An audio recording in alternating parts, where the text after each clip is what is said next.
Hey guys, Mike here from GenerationWho.com, and today what we're doing is we're taking an in-depth part 2 look at the issue of income inequality. As I'm about to prove to you here, wealth disparity in the United States is not only greatly overemphasized, it's based on two factors. Number one, individual choice, and number two, culture. Buzzwords such as the top 1%, income inequality, or institutional oppression are just buzzwords. They don't do anything to describe the problem, nor are they conducive to putting forth a solution.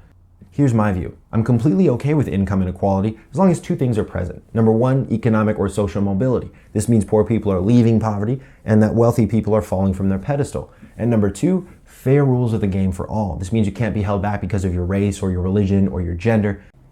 Now, most people think that income inequality works like this. You have those rich people at the top, whether it's the top 10% or the top 1% of income earners, and they use their money and buy out these politicians over here. These politicians then use their power over law and their power over legislation to frame the market. That framed market then works best for those at the top and works against those of us at the bottom.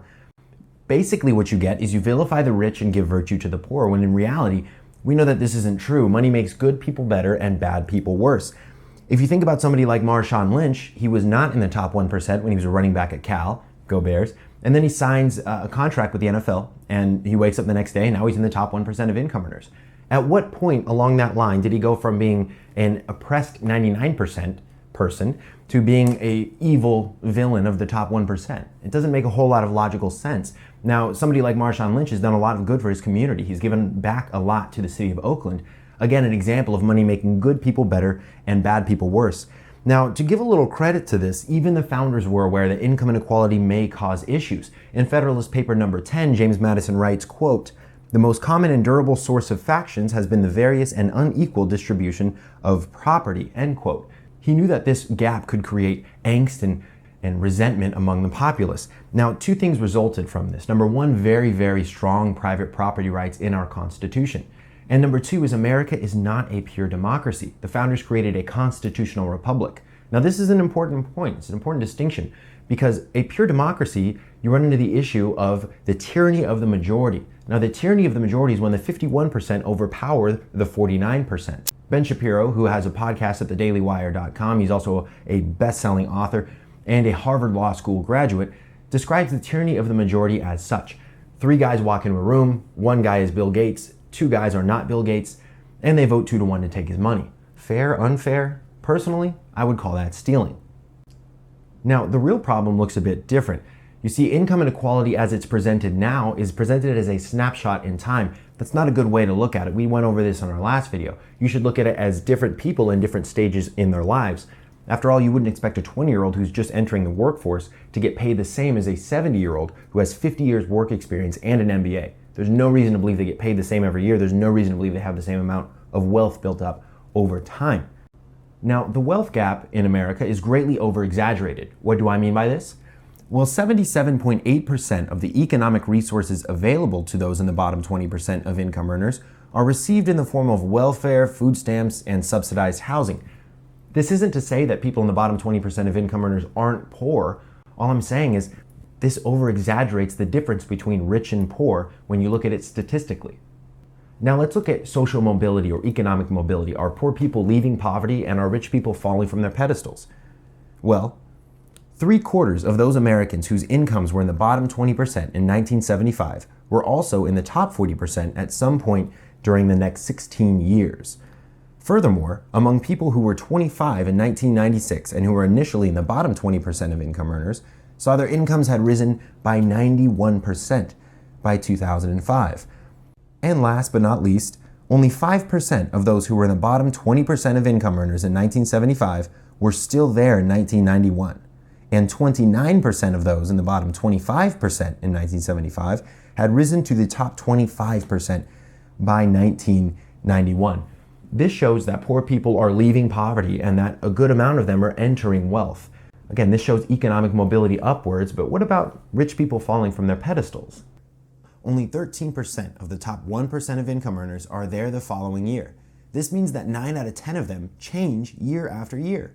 Why does this occur? Well, most people who enter the top 1% of income earners enter due to a spike in income. You see, you only have to make $428,000 a year in order to be considered a top 1%er. Now, the average price for a house in San Francisco is about $1.35 million. If you only have $600,000 in equity in that house, right? You only own half of the house, and you sell that house, you are now in the top 1% of income earners. The problem is you only had one house to sell. So now you go back down to your salary and you're no longer in the top 1%. This is not uncommon at all. This is one of the myriad of reasons why the top 1% does not have the ability to stand there and oppress those in the bottom 99%. They don't corroborate with each other. They don't talk to each other. Oftentimes, they don't even know who else is in the top 1%. They're there one year, they leave the next. It's not one group that sits up there in a cabin somewhere and works out how to oppress people and hold people back. That does not occur. Furthermore, if rich people are trying to exploit poor people, if they're trying to hold people down, they're doing an absolutely terrible job, as we just saw in the stats that I just gave you. They're not doing a good job at holding people down. Now, many people think that people in the top 1% of income earners gain their wealth or gain their fortunes via inheritance, right? Their parents left them a bunch of money, or mommy and daddy gave them a business, what have you. Well, I looked into this, and what I found is, of those on the Forbes Richest 400 list in 2006, less than 2% of these people had received their fortunes via inheritance. And this makes sense if you think about it, right? Think about Mark Zuckerberg and Mark Cuban. These guys were not in the top 1%, then they start a company, now they are. Or going back to beast mode, Marshawn Lynch. He was not in the top 1% when he was a running back at Cal, and then he signs a contract with the NFL, and now he is in the top 1%. Most people in the top 1% make their own way. They make their own fortunes. Now, another interesting thing about inheritance is what people view as inheritance. If this person over here got $1 million loan from their dad, then they took that and turned it into a $10 billion real estate empire, and then they decided to run for president, that's seen as inheritance. That person didn't work for their own wealth, they were given wealth. Now, this person over here, imagine that she inherited really good vocal cords from her mother, and then she inherited really good looks from her mother and father, and she grew up in a household where they encouraged her to sing and to dance. And then she goes on and becomes a pop star, namely Beyonce. Most people think that Beyonce, through hard work and dedication, created everything herself, but they won't give any credit to Trump, when in reality, both of these people who are masters of their craft took something from their parents and used it to their advantage, and now they're masters of their craft. We all get good and bad traits from our parents. We both get good and bad effects of the culture that we're raised in. So inheritance is a very interesting topic. Guys, what it comes down to is this. We know how to avoid permanent poverty in America. According to the Brookings Institute, which is a left-leaning institute, you have to do 3 things to avoid permanent poverty in America. Number 1, you have to graduate high school. Number 2, you have to get a job, any job, even a minimum wage job, being a janitor or flipping burgers. And number 3, you have to wait until you're married to have kids. If you do those 3 things, you have less than a 2% chance of living in poverty in America. Now, the best part about this is that these 3 things are choices. There's nobody systematically oppressing you through these 3 mechanisms. There's nobody going into high schools and preventing kids from going to class or graduating. It is illegal to not hire somebody based on gender or based on race or religion. And there is nobody forcing men to go have unprotected sex with women, and then once they're pregnant, run away and not talk to them. These are choices. You have power over your life. You have power to change. Now, a lot of people will say, well, people in the Black community are having issues, especially with these 3 mechanisms. Now, this isn't a black-white thing. This is more of a parenthood thing. What do I mean by that? Well, according to Ben Shapiro, the poverty rate among single white mothers is 22%. That's pretty high. Now, the poverty rate among 2-parent Black households is 7%. This stat shows that it has more to do with 2-parent households versus 1-parent households, more to do with culture and more to do with individual choice than it does about white privilege or the oppression of Blacks. Now, race is a topic for another day. It's a huge topic. The point here being, you can avoid permanent poverty in America, whether you're white, Black, brown, gay, straight, male, female. All you have to do is these 3 things. That's beautiful. It's a good thing. It's a positive thing. Bernie Sanders came out recently and endorsed Hillary Clinton for president. During his endorsement speech, Senator Sanders said that nobody should have to work 40 hours a week and not have a living wage. Everybody that works 40 hours a week deserves to not live in poverty. Now, I agree with Senator Sanders wholeheartedly. In fact, the poverty rate among full-time year-round workers is 2.5%.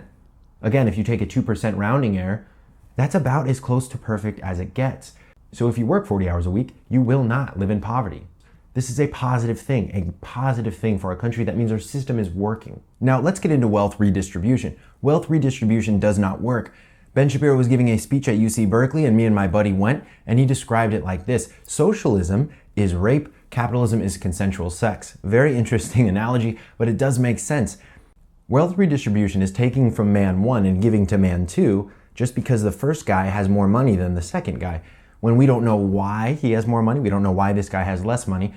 I mean, would you argue that Bill Gates should give Marshawn Lynch a lot of money? Because statistically speaking, Bill Gates is many times richer than Marshawn Lynch, but they're both living large. There's no reason for them to redistribute wealth, right? Now, I was having a debate with a female friend of mine before class one day, and I said, why do you think rich people should give poor people a bunch of money? She said, well, they have the ability to, right? They have plenty of money. And I said, well, you're definitely in the top 1% of best looking women, most beautiful women I've ever seen in my life. Myself and the men in this room, we're in the bottom 99% of good looking men. We would never have a shot with you. Don't you think by your same logic that each one of us deserves one night with you? Because I mean, you have plenty of nights where you don't have anything planned. I mean, you have the ability to, right? You have plenty to go around. Why can't we do that? And of course, you say, oh, that's preposterous, Mike. I can't believe you said that. But it's the same logic. And it goes back to what Ben was saying, right? Socialism is rape, capitalism is consensual sex. You shouldn't be able to steal something from somebody just because they have more of it or they're better at it. It doesn't make logical or moral sense. Wealth redistribution is literally stealing, and it's corrosive to liberty and freedom. After all, according to Milton Friedman, who is an economist and an author, he says that taxing the rich more than taxing the poor percentage-wise isn't fair because it's literally betting on the horse after the race is over, and that the taxes are voted on largely by people who felt that they've lost the race or people who felt that they've drawn blanks in life. Again, taking from one man and giving to another is corrosive to liberty, and it's stealing.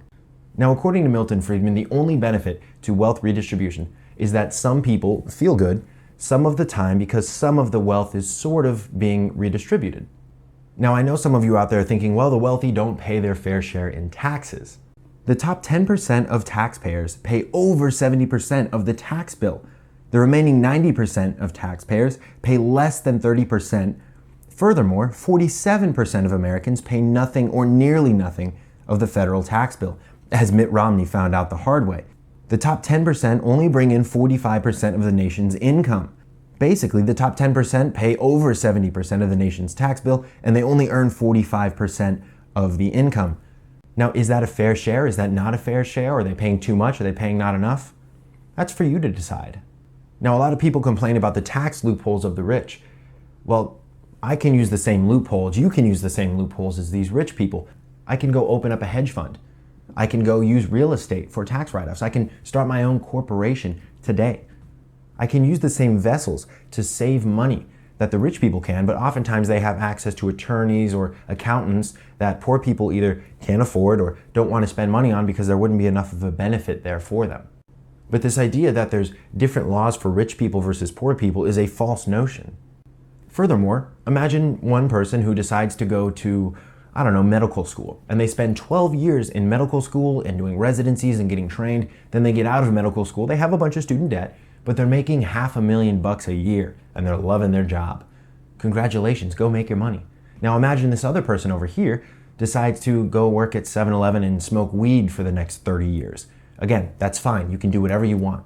Go ahead. But don't expect this doctor over here to pay for your college or pay for your healthcare or pay for anything for you, because you didn't do anything to help them get there. You didn't do anything to benefit them. You didn't put in the time. You didn't put in the hours, the hard work. You're not paying for their student loans. You're not doing anything for them.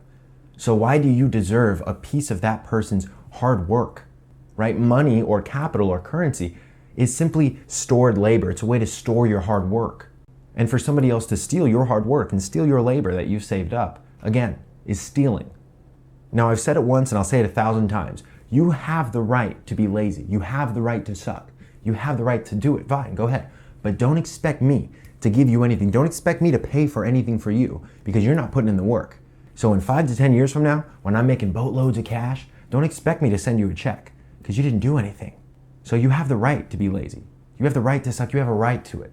But don't expect those that are successful to give you anything simply because they put in the work and became successful. Now, let's address the elephant in the room, Bernie Sanders. Like I said, I go to Berkeley and I'm a server. I'm a young guy, so I'm around a lot of Bernie Sanders supporters, and I like to ask them why they support Senator Sanders. And most of their responses are along the same lines. First, they'll say, well, he's a political outsider. Well, he's been in Washington for like 30 years, so he's not much of an outsider in that sense. Then they'll say, well, he was an independent, now he's a socialist. He's not a Democrat, establishment guy. Okay, if you don't like the Democratic establishment, why would you be a Democrat? Why are you voting for the Democrats? Furthermore, he just came out and endorsed Hillary Clinton. The Clinton political machine is the Democratic establishment. They are the establishment, and he came out and endorsed them. If you ask me, that's what you would call a sellout. Next, they'll say, well, the system is rigged, and Bernie Sanders is going to change the system. Okay, let's assume your premise is true. Let's assume the system is rigged.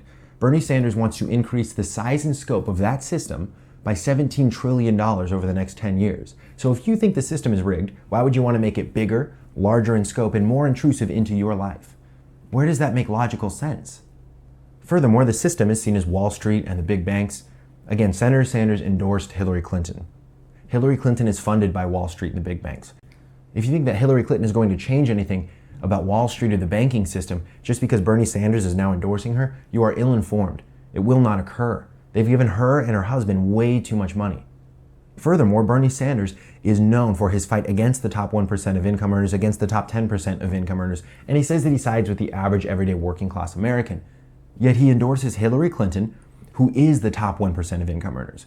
You say you want to get money out of politics, that's why you like Bernie Sanders. First of all, nearly 30% of all of his contributions came from people who were unemployed. Secondly, Hillary Clinton was giving foreign leaders favors in exchange for money for her husband's speeches.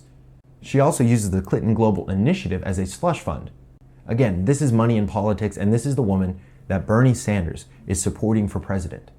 And as far as free college goes, let's take an example real quick. Between 2004 and 2011, Jane Sanders, who is Bernie's wife, was the president of a place called Burlington College, a small college in Vermont.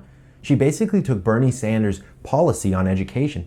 Spend, spend, spend, spend, spend, spend, spend, spend, spend, spend, spend, and spend. And that college ceases to exist. It went under because of her spending patterns. Now, when Jane Sanders left, she got a $200,000 severance check.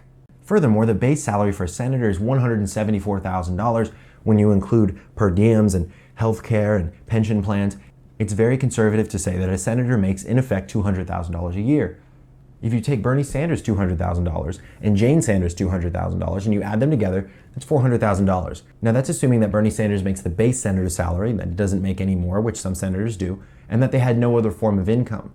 Now I couldn't find any sources that said that they did make any more money, so we'll take the very conservative $200,000 and Jane Sanders' $200,000. That puts them in the top 1.5% of income earners. Guys, if I thought broccoli would kill you, if I thought the more broccoli you ate, the quicker you would die, I would be the last person on this earth that would be eating broccoli. I would be the last person on earth feeding my friends broccoli. It would be very hypocritical. Yet Bernie Sanders says he's against the top 1%, yet he's in the top 1.5%. He's right there. And then he endorses Hillary Clinton for president. That seems a bit hypocritical to me. Now, this isn't to say that we shouldn't fix certain things about our education system. We definitely should. But Bernie Sanders' free college system obviously didn't work for Burlington College, and I don't want him to do that nationwide. Now again, my thesis is that income inequality is actually okay, as long as two things are present. Number one, social mobility, poor people getting richer, rich people getting poorer. And number two, fair rules of the game for all. Now when we look at what fair means, there's different definitions of fair and equal, right? There's equality of outcome and equality of opportunity. Equality of opportunity says everybody gets to start at the same starting line. You start here and you run, go. Run as fast as you'd like, run as fast as you can. Equality of outcome says that everybody finishes the race at the same time. Now the problem is, with equality of outcome, if you have 10 people running a race, you have to slow down 9 people in order for everybody to finish at the same time. People are definitely equal under socialism. Ask people in Venezuela, where they're digging through garbage cans to try to find dinner. Everybody's equally poor and equally destitute under socialism. Socialism is responsible for about 200 million dead people over the past 100 years. And it leads to nothing but death, starvation, war, and misery. But if everyone has those same qualifications, I guess we're all equal. Now I know what you're thinking. Equality of outcome, not everybody starts at the same starting line, right? Some people start out rich, some start out poor, what have you. When you're running a race in the Olympics, they don't say you can only train for 10 hours, you can train for 40 hours, right? One guy might have a nice pair of shoes, one might have a not nice pair of shoes. One guy might train at a world-class facility, this guy might train in a park. Right? This guy might train for 60 hours a week. This guy might train for 5 hours a week. But when they get to the race, everyone starts at the same starting line. No doubt that it's harder for some people in this country than other people. there's also no doubt that this is one of the few places on earth, one of the few places in history where you can go from the bottom of the bottom to the top of the top. That is a fact, and that's an awesome thing for our country. You can go make something of yourself. It is 2016 America. You can go make money doing whatever you'd like. So go do it and stop worrying about these rich people. Furthermore, as far as fair rules go, I want to make sure there's no laws on the book that allow white people to do something that don't allow black people to do something, or that allow Asian people to do something that don't allow Hispanic people to do something. As long as there's laws on the books that are fair for all people, men, women, etc., I'm all for it. I'm all for it. And the only laws on the book that differentiate based on race are affirmative action laws, which are aimed toward black people because they've been so discriminated against and oppressed throughout America's history. But there are no laws that allow white people to do something that don't allow black people to, or that allow men to do something that don't allow women to do. And again, this is a positive thing. So what are the proposed solutions? Number one, well, we don't do anything because we have social mobility, we have fair rules to the game, it is based on merit, we know how to prevent poverty, and even the poor people in our country have a lot of really good things. So we don't have to worry much. Furthermore, inequality is not increasing over time. Inequality used to be super high, and then throughout the 1900s it got lower, and then now it's on the rise again. Inequality exists in every society. The difference in America versus other societies and throughout history around the world is that there is social mobility. You can move up and down the social ladder. Number two, I do think we need to reform taxes. I'm all in favor of a fair tax or a flat tax. We'll get into tax policy another day. That's a long issue.